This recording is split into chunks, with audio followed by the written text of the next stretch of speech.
It's week 3 in Texas high school football, and it hasn't been necessarily a great week for Texas high school football. 2 players from San Antonio J High School have been accused of hitting a ref on purpose, hitting an umpire on purpose at the end of a play, something that is kind of unprecedented and isn't something that everyone is necessarily looking at on too fondly. Actually, as we speak right now, the State Executive Committee is having a hearing on this incident, and UIL Executive Director Charles Breedup said, "It's the most egregious event that I've ever witnessed in my 40 years of public education."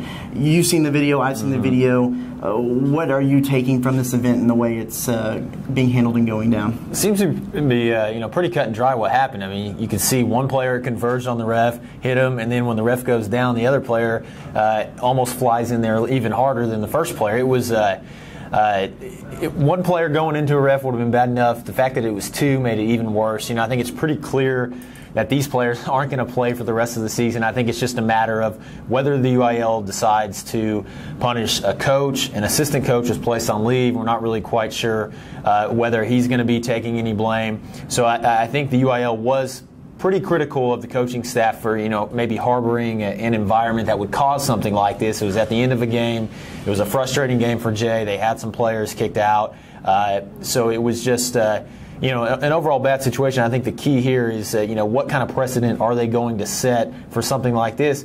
And also, I think this is an issue that I'm almost surprised it doesn't happen more often. When you have players in the heat of a game get frustrated, and then the referees, they don't have any pads on, they don't have a helmet on, they're kind of out there unprotected.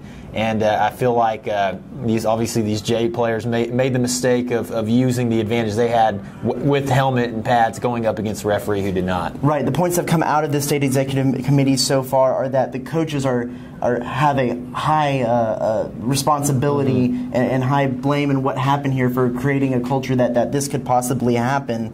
And so that's even more what has been the discussion than necessarily what the reasoning and what all that entailed. Also, there's going to be a subsequent meeting on September 23rd to continue talking about what is going to happen with this situation. So stick with DFWvarsity.com for continuing coverage of that situation. Real quick, let's go through some games this week on the slate. First, we have Fort Worth Paschal versus Dallas Woodrow Wilson. Fort Worth Paschal, Dylan Thomas, their quarterback. He is kind of their all-everything. 7 touchdowns last week. Dallas Woodrow Wilson, a historical school with 2 Heisman Trophy winners. What do you see in this matchup? I think Paschal is going to win. They're going to move to 2-0 with, like you said, the TCU commit and Dylan Thomas. Mansfield Lakeridge versus Waco. Jet Duffy, all big-time running quarterback for Mansfield Lakeridge. Lakeridge with a big win over Keller Fosterwoods last week. I think they go, they go and backed it up with another solid win against Waco again. Jet Duffy, one of the better quarterbacks in our area. Lancaster versus Euless Trinity. Trinity keeps rolling. They move to 3-0. Midland Lee versus South Lake Carroll. Mason Holmes at quarterback for Carroll looked really good in a road win at Union last week. I think they get a win at home in their first home game this season. I got Carroll in that one too. Dallas Skyline at Cedar Hill. Skyline probably has the best front 7 in the entire state. Cedar Hill probably has the best skill position players. I'm going to go with Cedar Hill. I think they're maybe a little bit more explosive on offense to get past Skyline. I like Cedar Hill as well. Skyline with a big win over Arlington Martin last week, though. And then that Arlington Martin team at South Grand Prairie. South Grand Prairie is solid, but Martin, I think, even with a loss to Skyline, I still feel like they're a top 5 team in the state, if not better than that. I think they get a win on the road in the Gopher Bowl. I don't see Martin bouncing back and taking another loss after the loss they had last week with Bob Wager at the helm of that one. And then finally, Trophy Club Nelson versus Birdfield. Nelson narrowly lost to San Angelo Central last week. I think they're going to win. They're an improved team that had a little bit of a trouble transitioning to 6A last year, but I think they get a win against Birdville. A lot of talent at the skill positions for Trophy Club Nelson. I have Nelson in that game.